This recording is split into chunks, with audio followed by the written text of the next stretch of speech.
हमारे सामने राष्ट्रीय मंसूरी समाज के हमारे राष्ट्रीय यूनुस मंसूरी साहब निःशुल्क एजुकेशन। सर आज यहाँ पर जो आज एजुकेशन दिया इस पर क्या कहेंगे?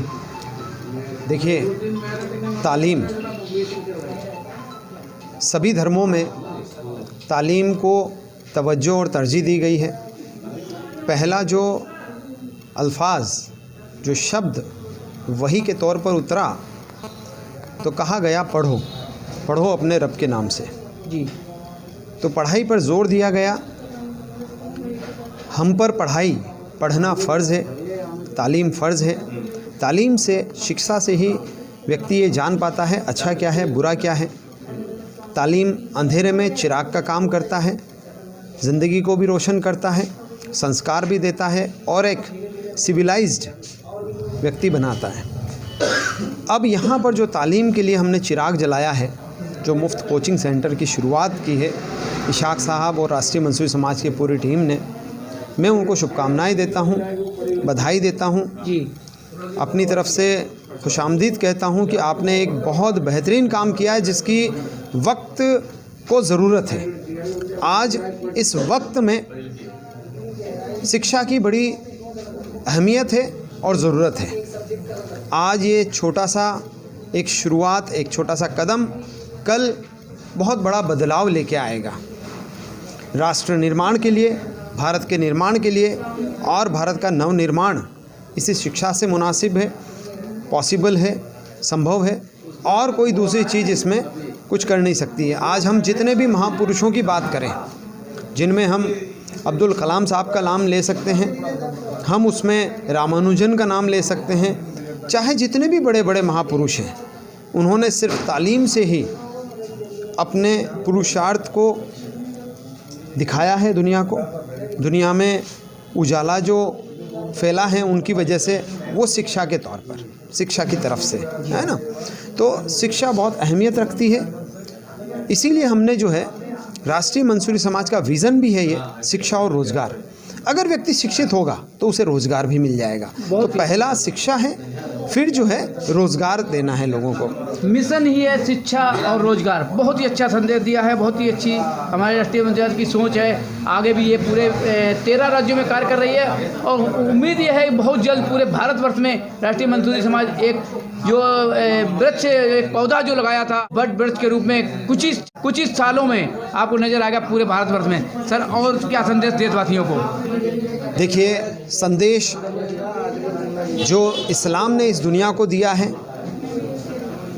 कुरान ने इस दुनिया को दिया है, मोहम्मद सल्लल्लाहु अलैहि वसल्लम ने इस दुनिया को दिया है। चूँकि मैं इस धर्म से ताल्लुक़ रखता हूँ जी, नहीं तो महाभारत ने भी यही शिक्षा दी है, बाइबल ने भी यही दी है, गुरु ग्रंथ साहिब ने भी यही शिक्षा दी है जी।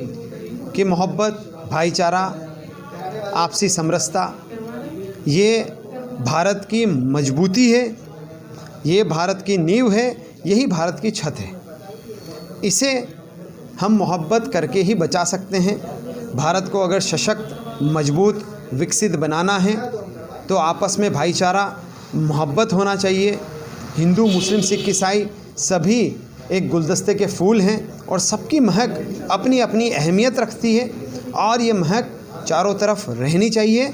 सभी मिलकर रहें और भारत का नवनिर्माण करें। भारत नवनिर्माण की तरफ बढ़ रहा है और हम सबको मिलकर के इसमें सहयोग करना है और मोहब्बत और भाईचारे के साथ रहते हुए सहयोग करना है। यही एक मेरा मुख्य संदेश है। साथ ही साथ ये अगर अपने को भाईचारा, आपसी समरसता फैलानी है तो शिक्षा से है। वो जब नॉलेज होगा लोगों को तो आज जो पाखंडी लोग धर्म के नाम पर, सियासत के नाम पर लड़ाते हैं, जो दर्द दिल्ली ने भी झेला है वो कभी नहीं होगा अगर शिक्षा होगी तो। बस इसीलिए हमने जो है ये शिक्षा का एक चिराग यहाँ जलाया है। यही संदेश है, शिक्षित बनिए, संस्कारी बनिए और भारत को आगे बढ़ाइए, विकसित कीजिए। यही एक संदेश है। सोसाइटी को कंट्रीब्यूशन देना है is to contribute through education only. मैं गुड़गांव में रहता हूँ, तो मैं गुड़गांव से आ रहा था तो वैसे मैं दिल्ली में 30 साल से रह रहा हूँ, पर मैं इस एरिया में कभी आया नहीं था। मैक्सिमम ईस्ट दिल्ली में प्रीत विहार तक आया था वहाँ पे हमारा हॉस्पिटल था, आनंद हॉस्पिटल, CBSE के बिल्डिंग के पीछे। तो वहाँ तक हम आते थे, उसके आगे कभी आए नहीं थे। तो जब सर ने बोला यहाँ आना है, तो मेरा क्या रहा कि गूगल मैप में गया और मुझे 2 घंटे लगे। तो मैं अपने ड्राइवर को बोल रहा था कि अगर आज की डेट में अगर गूगल मैप नहीं होता तो मुझे एटलीस्ट 4 से 5 घंटे लगते। हर थोड़ी थोड़ी देर बाद पूछना पड़ता और मैं 4 घंटे के ज़्यादा भी लग सकते थे। सो क्या हो रहा है, what is this is change. अगर आप देखेंगे चेंज कितनी जल्दी होता जा रहा है, जो आ रही है हमारी लाइफ कितनी इजी होती जा रही है। आज की डेट में अगर गूगल मैप नहीं होता, मैं घर के बाहर नहीं निकल सकता।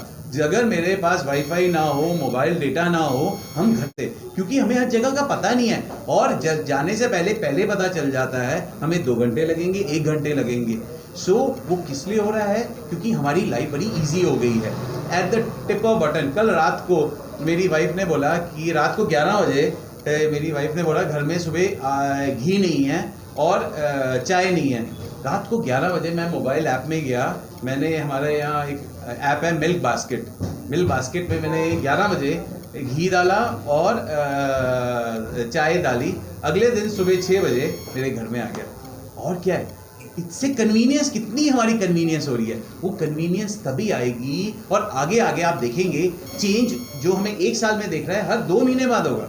अगर कंपनी चेंज नहीं करेगी तो नया प्रोडक्ट नहीं बिकेगा। अब आप देख लो, एक मोबाइल iPhone 11, 12 सारे हर 2 साल बाद नया आ जाता है। वो कोई ऐसी नई चीज़ ले आते हैं और हम टेक्नोलॉजी के लिए एडिक्टेड है।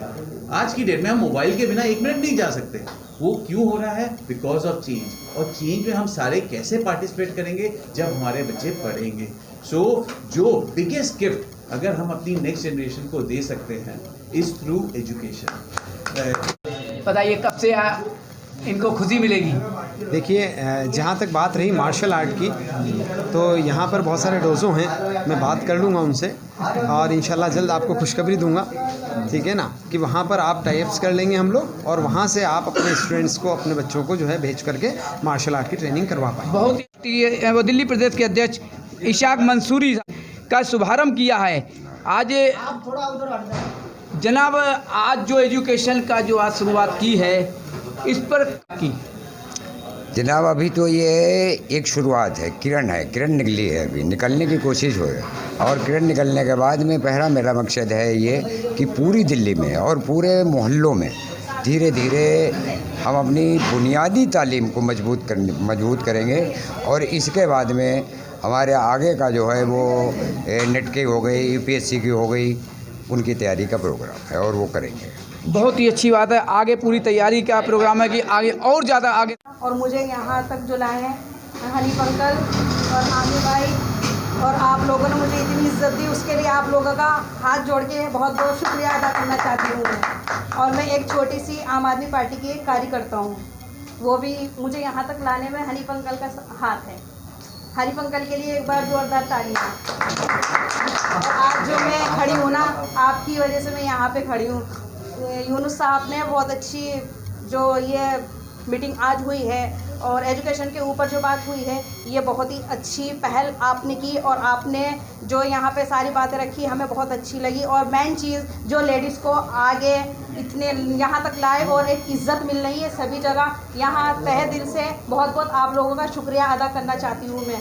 बाकी यहाँ कोई भी लेडीज़ हो, कोई भी कास्ट से हो, यहाँ जागरूक होना बहुत ज़रूरी है। हम अपने हक़ के लिए लड़ना सीखें, उसको जानना चाहिए कि हमारे लिए क्या क्या स्कीमें हैं, क्या आ रही हैं, क्या नहीं आ रही हैं, वो सब हम हकदार रखते हैं और ये हमारा हक़ है। वसल्लम की भी सबसे पहला कॉल यही है कि इल्म को आगे पहुंचाइए। और मैं समझती हूँ कि आज भी हमारे समाज में लेडीज़ को आगे बढ़ने नहीं दिया जा रहा है, उनकी ज़्यादा से ज़्यादा एजुकेशन नहीं है। तो मैं चाहती हूँ कि भाई हमारी लेडीज़ भी बढ़कर आगे आएँ, अपनी जो घर में बहनें हैं और बच्चे हैं उनको सभी को अच्छी एजुकेशन दें। यहाँ तक कि मैं भी मैंने अपनी तालीम जहाँ शुरू की थी, मेरा टीचर बनने का ख्वाब था और वो मैंने बहुत हद तक पूरा भी किया। मैंने डाइट किया, CTET क्वालिफाइड हूँ मैं, और CTET में भी मेरे 150 में से 120 मार्क्स थे। KVS में मेरा नंबर आ चुका था, लेकिन जैसे कि मैंने समाज को देखा कि यहाँ पर हमारे ख़ास तौर पर मुस्लिम भाई और मुस्लिम समाज हमारा बहुत पीछे हर एक चीज़ में। वो जितनी भी सरकार की स्कीम्स आती हैं सोते रहते हैं, किसी चीज़ का फ़ायदा उठाना नहीं जानते, जबकि लेना चाहिए, किसी भी तरह आगे बढ़ना चाहिए। जैसे कि अभी सर ने बताया माइनॉरिटीज़ कमीशन के बारे में, तो इसकी भी यहाँ तक कि मैं ये भी कहूँगी जो हमारे माइनॉरिटीज़ कमीशन में जो पावर में बैठे हैं उनको भी अपनी सही पावर का इस्तेमाल अभी वो नहीं कर पा रहे हैं हम लोगों की वजह से, क्योंकि अभी आज हम जागरूक नहीं हैं। इसलिए मैंने अपने टीचिंग करियर को साइड में रखते हुए मैंने भी लॉ में एडमिशन लिया है और मैं भी लॉ का 3rd सेमेस्टर क्वालिफाइड कर रही हूँ। और आगे मैं भी यही चाहती हूँ कि मैं भी अपने मुसलमानों को, खासकर मुसलमानों को जगाना चाहती हूँ, जग जाओ, क्योंकि अभी हमने पीछे डेली रिवॉर्ड्स देखे हैं, खून रेजी हुई है। हमारी जनसंख्या ज़्यादा है लेकिन संख्या में ज़्यादा होने से कुछ नहीं होना। जब तक आप एजुकेटेड नहीं हैं आप अपना नेशन नहीं बदल सकते। आपको अपने अंतरात्मा को जगाना होगा, पढ़ें, आगे बढ़ें, क्योंकि तलवारें भी निकल गई, मर्डर भी हो गए, सब कुछ हो गए, लेकिन अगर हमें डिपार्टमेंट को हिलाना है तो हमें डिपार्टमेंट में घुसना ही होगा। जब तक हम डिपार्टमेंट में नहीं घुसेंगे तब तक उस डिपार्टमेंट को नहीं हिला सकते हैं। इसलिए ज़्यादा से ज़्यादा एजुकेशन लें, आगे आएँ, जागरूक हों और देश के जागरूक और सच्चे साथी बने। बहुत कोई बात नहीं, छोड़ो। बेटा क्या नाम है? अलीशा। अलीशा कितने में पढ़ती हो? 5th class. 5th क्लास में पढ़ती हैं आप। 6 का टेबल सुनाइए। 6 1 6 6 2 12 6 3 18 6 3 जरा जोर से बोलो। 6 3 24 6 4 6 30 6 5 30। अरफिया। बेटा कितने में पढ़ती हो? 5th class. आप 7 का सुनाइए पढ़ा। 7 7 7 2 14। आज निःशुल्क एजुकेशन, आज निःशुल्क एजुकेशन का ये क्या गया, क्या ये दिल्ली स्टेट तक सीमित रहेगा? कहाँ तक इसको ले जाएंगे? सबसे पहले तो सुबोध साहब, गौरव जी, टीटू भाई और तमाम जितने भी धीरज शर्मा जी, जितने भी पत्रकार बंधु आए हैं आज इस मुफ्त कोचिंग सेंटर का जो उद्घाटन हुआ उसमें, उनका तहे दिल से शुक्रिया अदा करता हूं। अब जहां तक बात रही कोचिंग सेंटर की, तो हमने ऑलरेडी महिला सशक्तिकरण को लेकर के महिला मदरसे शुरू कर दिए हैं, महाराष्ट्र में चल रहे हैं और वहाँ महिलाएं और बच्चियां एजुकेशन प्राप्त कर रही हैं। अब दिल्ली की सरजमी से यहाँ पर हमने मुफ्त कोचिंग सेंटर खोला है।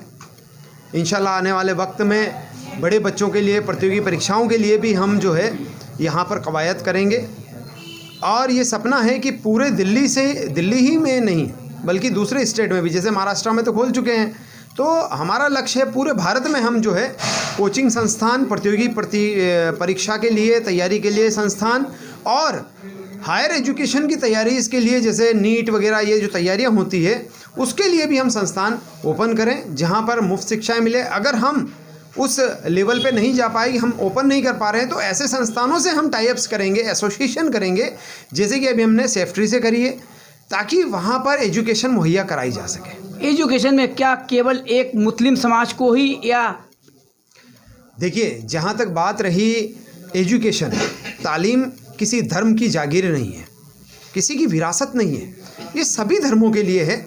और राष्ट्रीय मंसूरी समाज की जितनी भी सेवाएं हैं, हिंदू, मुस्लिम, सिख, ईसाई, सभी के लिए है।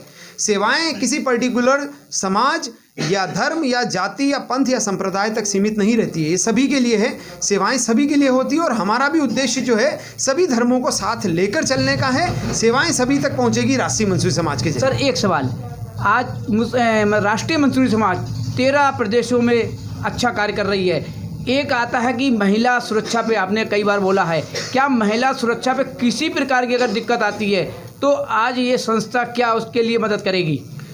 देखिए जहाँ तक बात करते हैं महिला सुरक्षा की, तो महिलाओं को अगर सशक्त बनाना है तो उसमें सुरक्षा भी आती है। और जैसा कि मैं खुद मार्शल आर्ट से जुड़ा हुआ हूँ, 3rd एंड ब्लैक बेल्ट हूँ, इंटरनेशनल कोच हूँ, तो हम फ्री ऑफ कॉस्ट महिलाओं को सेल्फ डिफेंस की भी ट्रेनिंग अभी भी हमारी जारी है टाइगर्स मार्शल आर्ट से, और इंशाल्लाह आने वाले वक्त में सभी धर्मों के लिए, सभी महिलाओं के लिए हम लोग ये करेंगे कि सेल्फ डिफेंस की एक ट्रेनिंग दें ताकि महिला खुद की सुरक्षा कर पाए। साथ ही साथ संगठन भी अगर जहां महिला के हकूक़ मारे जा रहे हैं, जहां महिलाओं को नाइंसाफ़ी मिल रही है, जहां पर महिलाओं के साथ अत्याचार हो रहे हैं या शोषण हो रहा है, तो संगठन पूरी तरह से महिलाओं की सुरक्षा के लिए, रक्षा के लिए तत्पर और तैयार है।